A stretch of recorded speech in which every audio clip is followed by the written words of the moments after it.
Assalamualaikum warahmatullahi wabarakatuh. Sahabat muda, selamat datang di Poster, podcast Sarjana Terapan Keuangan Fakultas Ekonomi dan Bisnis Universitas Trisakti. Poster, podcast Sarjana Terapan Keuangan adalah media komunikasi bagi dosen, mahasiswa, alumni yang ingin berdiskusi tentang perpajakan, pasar modal, perbankan, entrepreneur, dan dunia seputar kampus.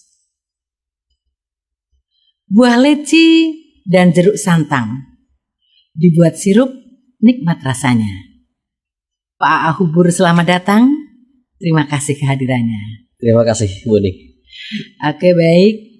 Di episode kali ini telah hadir di tengah-tengah kita Pak Ahubur, adalah dosen di Fakultas Ekonomi dan Bisnis Universitas Trisakti yang akan sharing banyak hal yang nanti menjadi penyemangat sahabat muda dalam meraih cita-cita.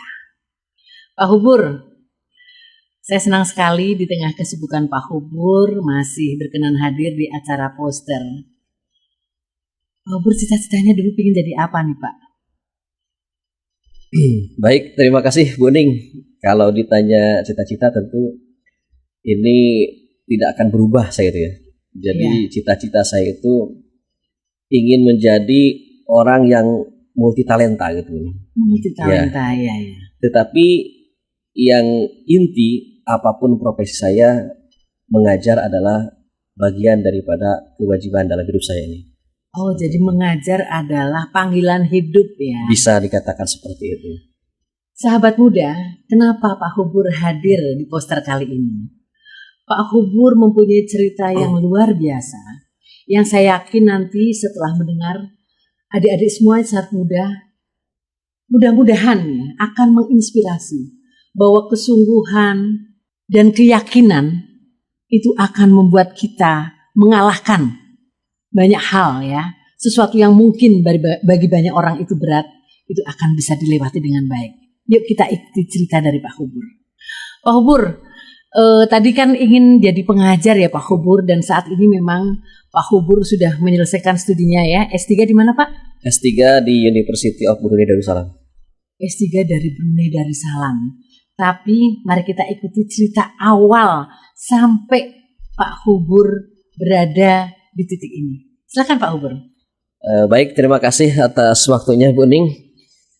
Dan jujur saya sangat bahagia bisa duduk di sini, kemudian bisa ya setidaknya nanti berbagi cerita ya. Mudah-mudahan ada yang terinspirasi, kemudian bermanfaat lah bagi adik-adik kita nanti terutamanya yang masih di level mahasiswa ya. Mahasiswa dan calon mahasiswa? Calon mahasiswa juga, betul. Karena kadang kan orang berpikiran bahwasannya yang namanya pendidikan itu mahal. Pendidikan itu identik dengan biaya kuliah gitu kan, atau biaya pendidikan itu tinggi gitu. Maka saya rasa tidak seperti itu. Kenapa? Karena yang saya jalani selama ini, alhamdulillah, saya bisa menyelesaikan pendidikan saya untuk S1 di International Islamic University of Africa Sudan, itu di luar negeri, dengan beasiswa. Dan itu saya dapat beasiswa dari Kementerian Pendidikan Sudan yang bekerja sama dengan Kementerian Agama Republik Indonesia. Kemudian saya mendapatkan beasiswa S2 di International Islamic University of Malaysia. Dan kemudian saya juga transfer pendidikan S2 saya di Sultan Syarif Ali Islamic University Brunei Darussalam, yang mana beasiswa yang saya dapatkan dari Kementerian Pendidikan Brunei Darussalam. Kemudian untuk program doktor di University of Brunei Darussalam, saya juga mendapatkan beasiswa kerjasama antara Yayasan Sultan Haji Hasan Al-Bolkiah Sultan Brunei dengan University of Brunei Darussalam. Nah, jadi artinya dari jenjang S1, S2, S3 saya tidak sama sekali bayar, bahkan dibayar. Saya waktu S3 itu mendapatkan beasiswa 1 bulan 15 juta atau 1.500 Brunei dolar.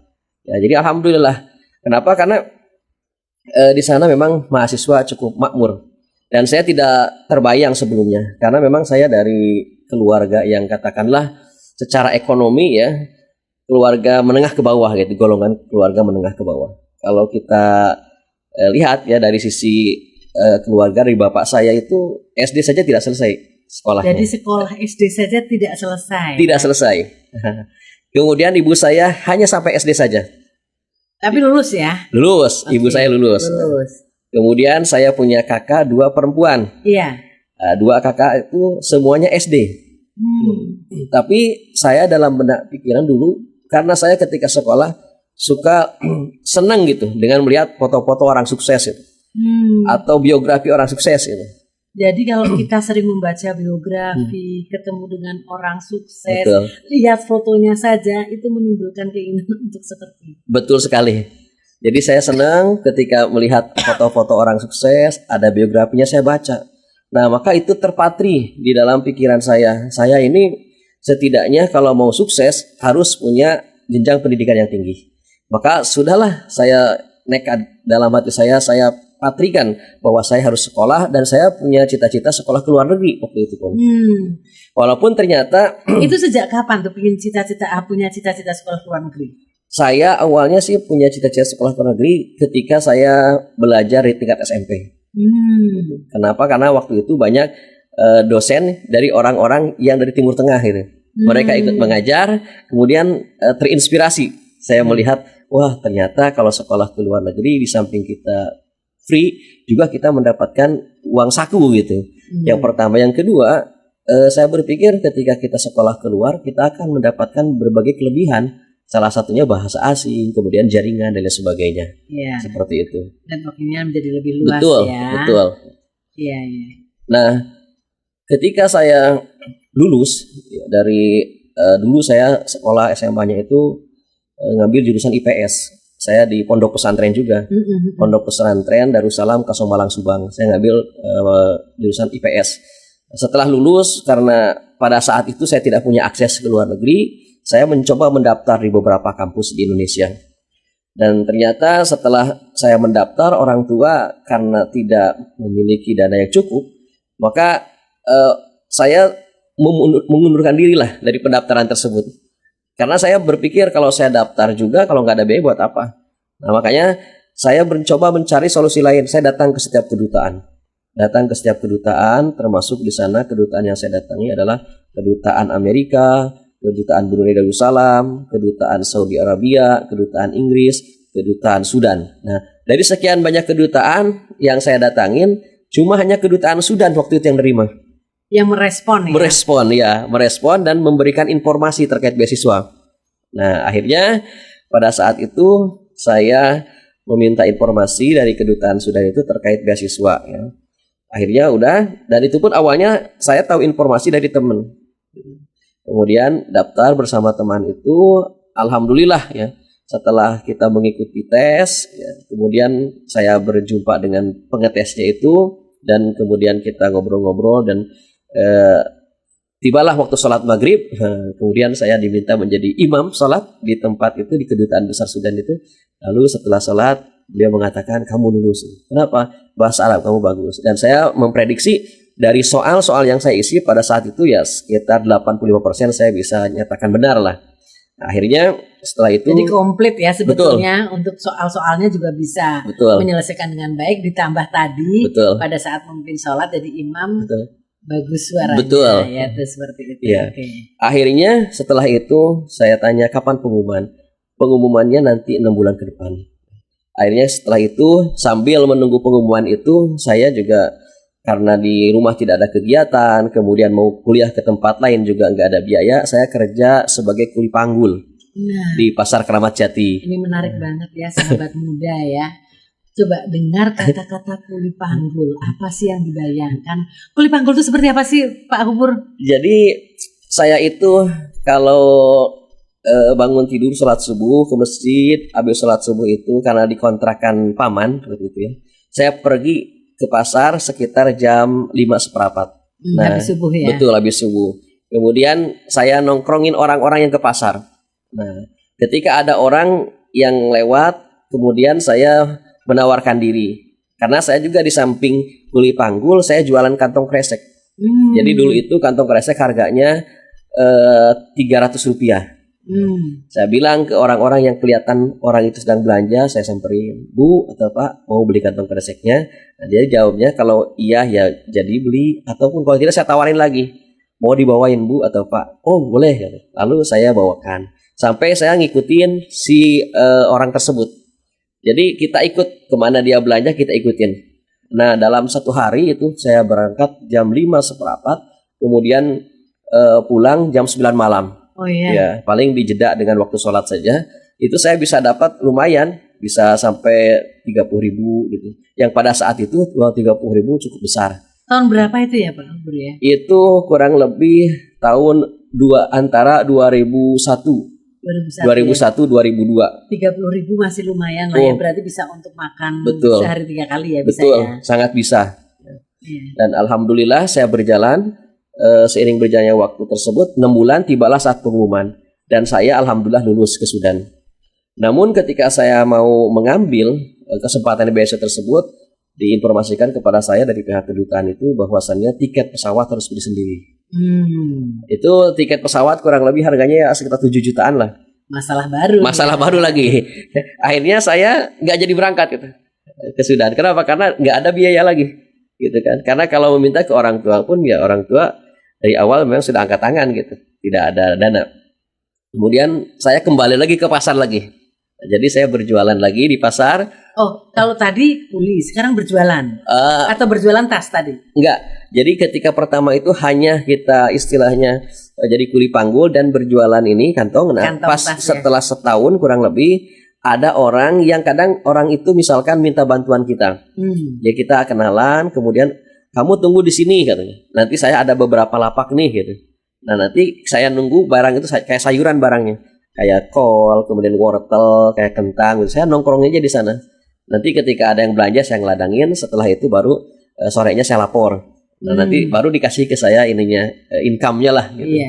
Dan itu pun sambil juga kuli panggul. Nanti ada orang belanja, saya pun bawain keluar. Itu beda lagi, kita dapat ini lagi. Gitu. Jadi ada double income lah ya dari jualan tadi. Betul. Yang membantu seperti itu plus jadi kuli panggul. Betul. Gitu ya. Nah akhirnya saya jalani itu. Nah saya dapat beasiswa dari pemerintah Saudi Arabia untuk program Diploma 1 Bahasa Arab di Bogor. Itu pada tahun 2013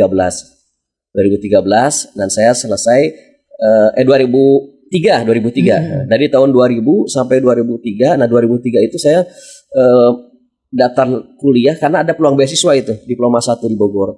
Maka saya daftar, testing, alhamdulillah lulus. Nah setelah itu saya masih terngiang-ngiang saya harus keluar negeri. Makanya 2004 saya tes lagi. Dan pas tes yang mengetesnya orang yang sama. Gitu. Akhirnya pas ketemu lagi ditanya, loh kamu dulu tahun 2000 sudah tes, kenapa kamu nggak berangkat? Teman-teman kamu itu sudah selesai. Saya bilang, oh itu saya nggak ada duit. Saat andainya kalau saya luluskan nih hari ini, kemudian kamu nanti lulus, siapa yang akan membiayai kamu? Saya bilang, insya Allah ada. Padahal belum kebayang juga. Gitu. Pede aja. Gitu. Nah setelah itu alhamdulillah lulus lagi 6 bulan kemudian. Akhirnya saya karena pernah aktif juga di HMI, Himpunan Mahasiswa Islam Indonesia. Kemudian yang menjadi bupati itu adalah alumni HMI, kemudian banyak pejabat di HMI. Maka saya mengajukan proposal ke pemerintah Kabupaten Purwakarta dan alhamdulillah saya mendapatkan tiket di istilahnya diberi oleh pemerintah daerah. Bisa berangkat pada tahun itu alhamdulillah. Nah selesai saya di Sudan itu kurang lebih selama 4 tahun S1 itu. Dan saya di sana juga tidak murni istilahnya kuliah, tapi saya di samping kuliah juga banyak aktivitas lain. Bahkan saya menjadi presiden Badan Eksekutif Mahasiswa di sana. Jadi alhamdulillah, jadi saya aktif di berbagai organisasi, termasuk saya juga aktif di salah satu organisasi internasional pemuda, namanya WAMI. Nah itu saya menjadi 5 peserta terbaik dalam pelatihan yang jumlahnya ratusan itu, 5 peserta terbaik dari pelatihan Persatuan Pemuda Islam Dunia di Sudan.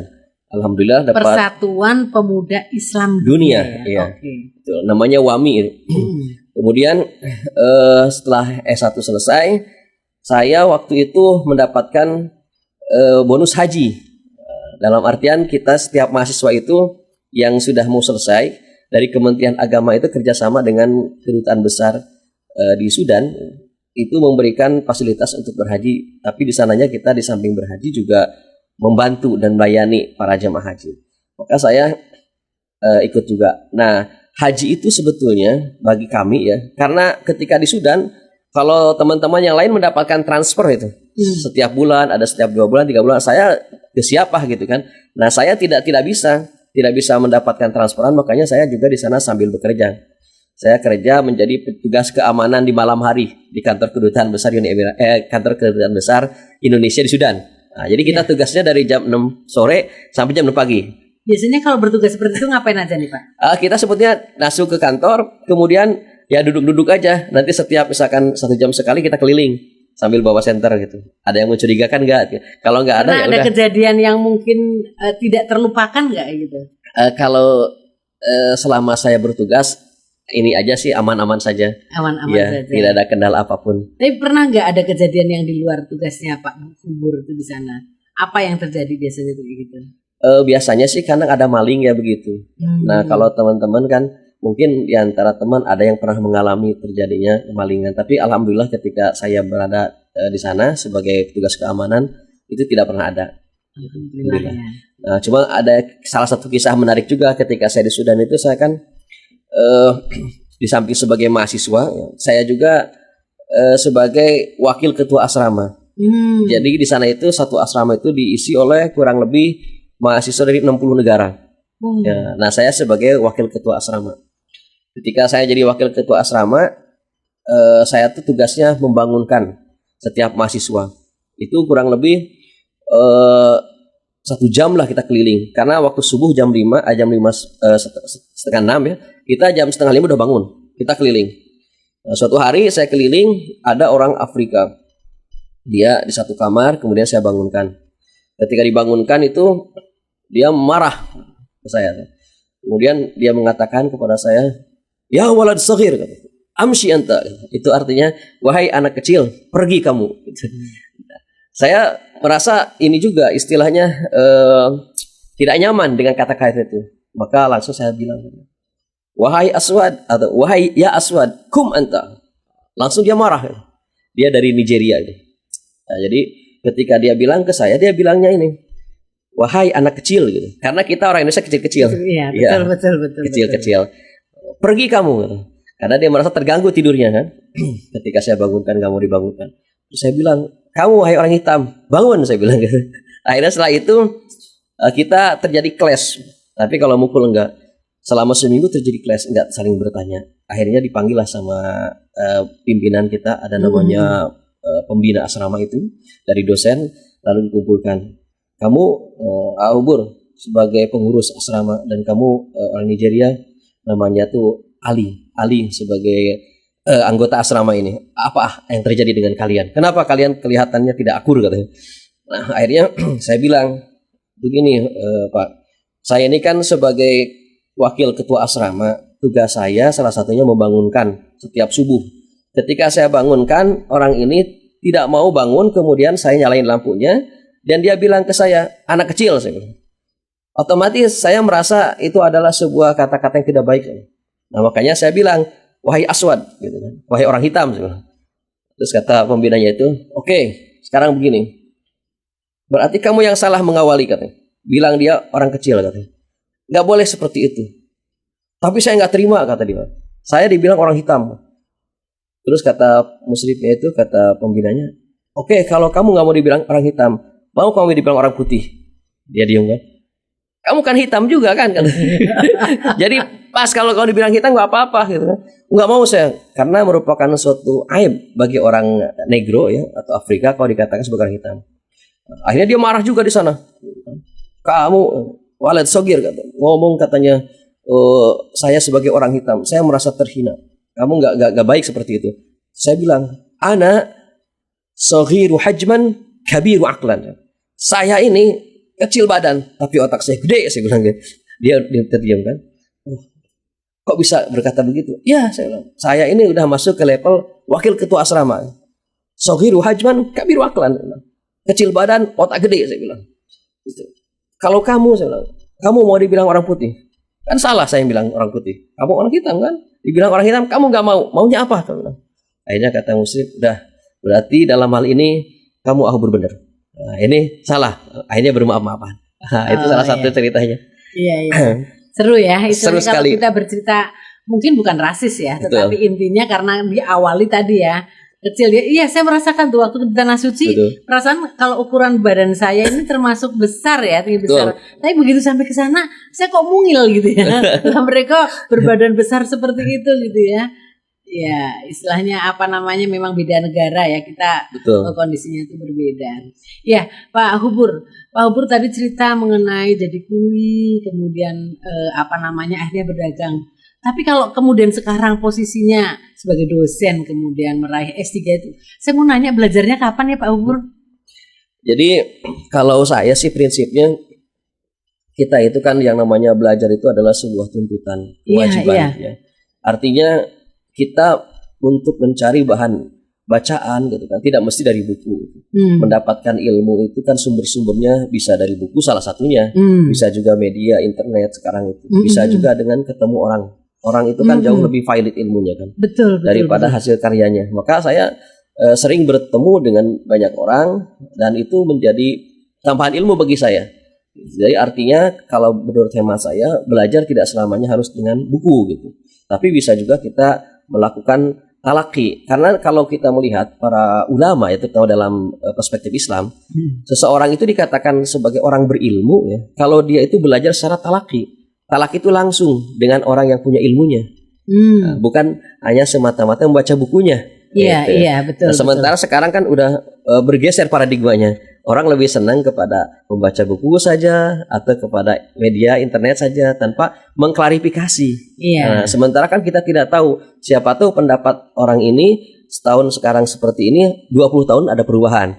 Nah, ini juga perlu istilah konfirmasi. Kalau kita mengetahui ini tentang satu buku, kemudian penulisnya masih hidup, maka alangkah lebih baiknya bagi kita bertemu langsung dengan para penulis, dengan apa istilahnya dari buku-buku yang kita baca tersebut. Jadi kalau bagi saya, masa belajar itu tidak mesti masa ketika di dalam kelas, atau tidak mesti ketika masanya membaca buku, tapi belajar dari lingkungan, belajar dari banyak orang, itu bagian dari proses pembelajaran. Nah, memang saya kan di samping mengikuti pembelajaran di kampus ketika saya S2, juga saya mengikut sertakan itu. Jadi saya ini supaya aktif di berbagai organisasi. Kenapa? Karena dalam organisasi itulah kita akan mendapatkan banyak gitu kan, kenalan, banyak ilmu, banyak pengalaman dari orang-orang yang mungkin istilahnya mereka sisi keilmuannya lebih daripada kita, dan mereka mungkin tidak sempat untuk mengajar kita gitu.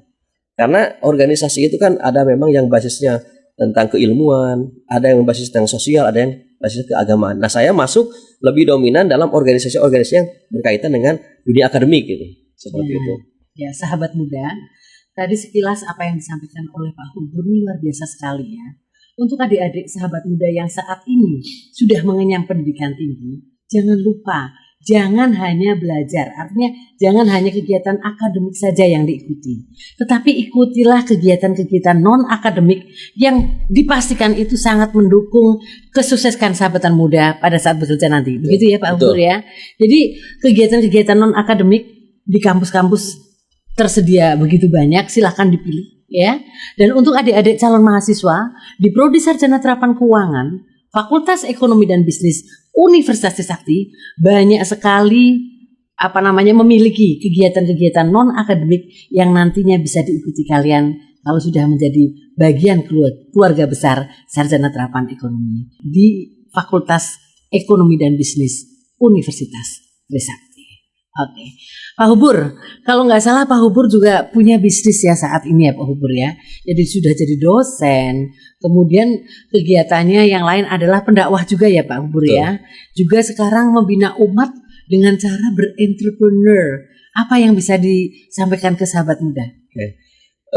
Di samping mengajar ya, saya juga berusaha untuk bagaimana saya bisa berkontribusi kepada orang-orang sekitar ya. Salah satunya saya pada suatu hari gitu melihat ada teman-teman dari kelompok pemuda namanya Karang Taruna di desa saya. Mereka setiap hari kerjaannya itu ya gitu, datang ke setiap lapak karena kebetulan di desa kami dijadikan sebagai tempat pembuangan akhir sampah.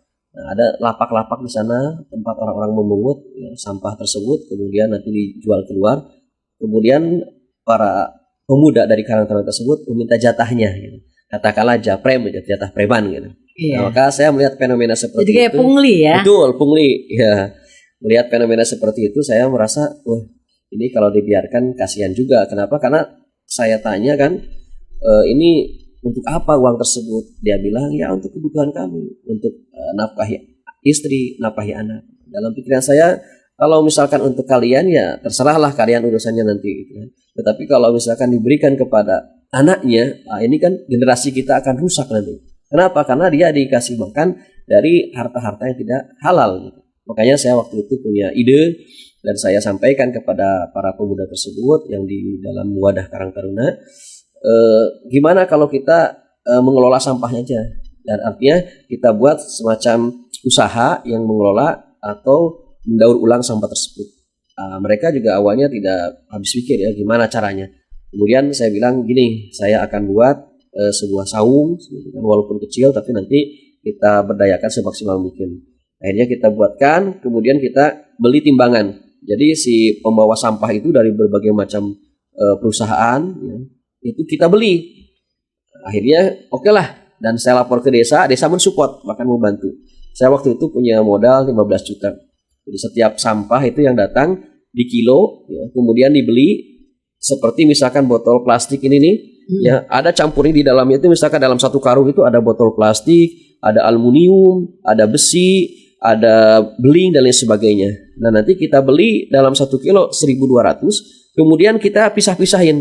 Botolnya aja kita buka, kita kumpulkan, itu 1 kilonya menjadi 4.000. Kemudian kalau botolnya yang putih ini nih, warna putih. Tadi yang 4.000 tutupnya? Tutupnya, betul.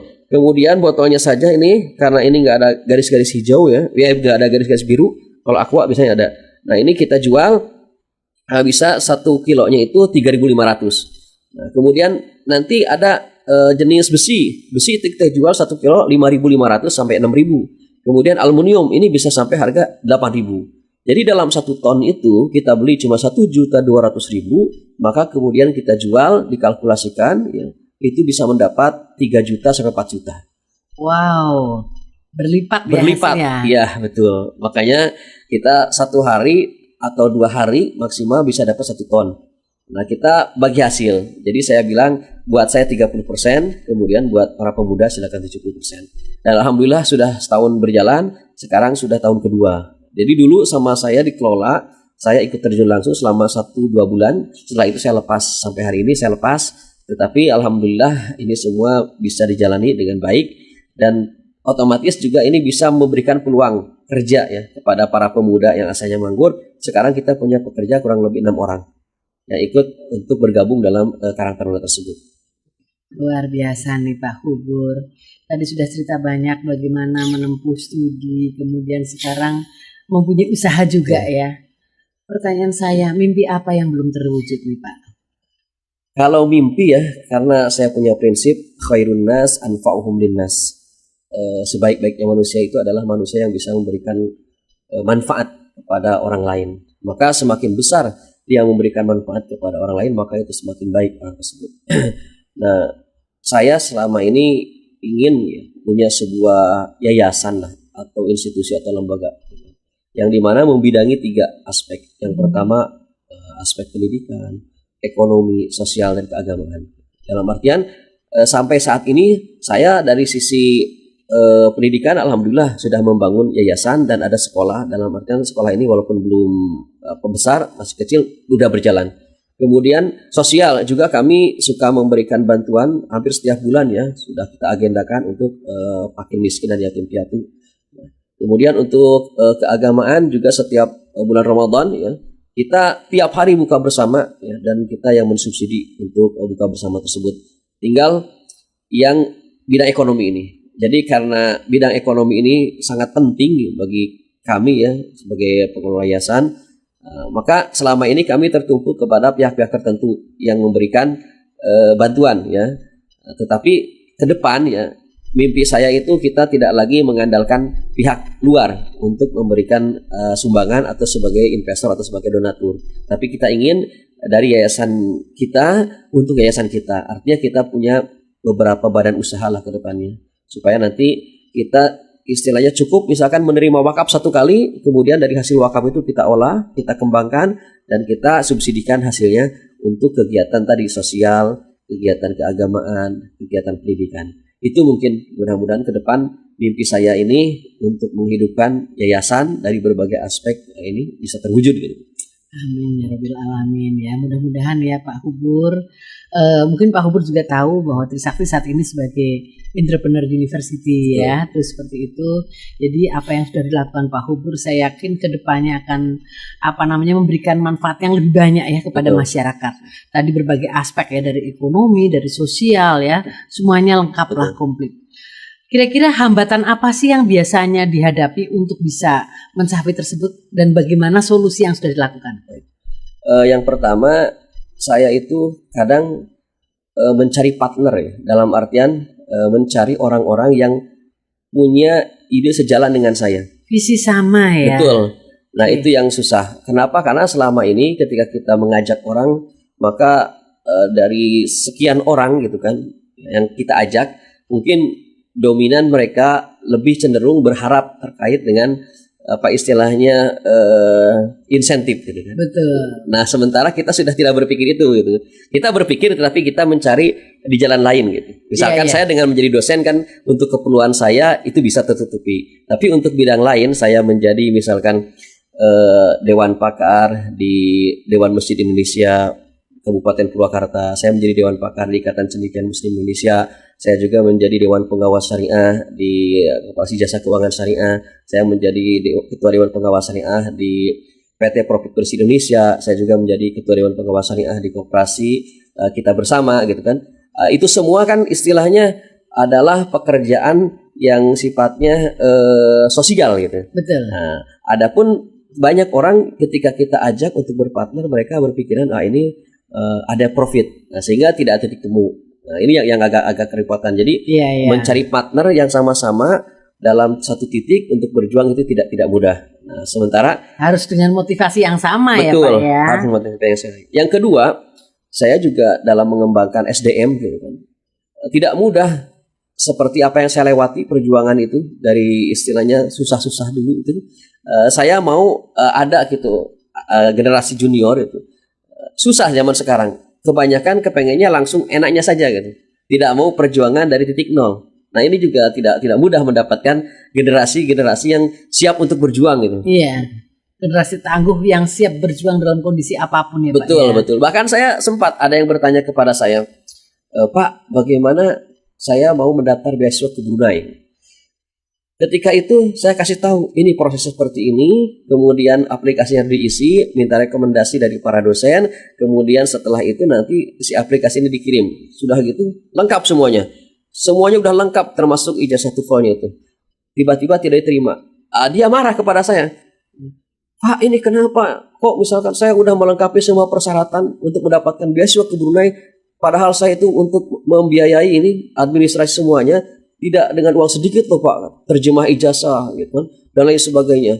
Saya bilang, kamu baru sekali aja melamar gitu kan dan gagal, marahnya sebegitu besar. Apalagi kamu kalau di posisi saya gitu. Emang saya sekali melamar langsung berhasil? Tidak sih.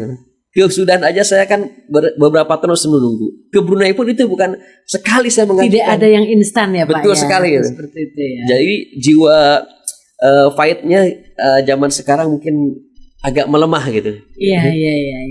Ya makanya kalau generasi, mungkin kalau umur saya itu namanya sandwich generation. Betul. Kalau sekarang tadi yang disebutkan oleh Pak Hubur itu namanya strawberry generation.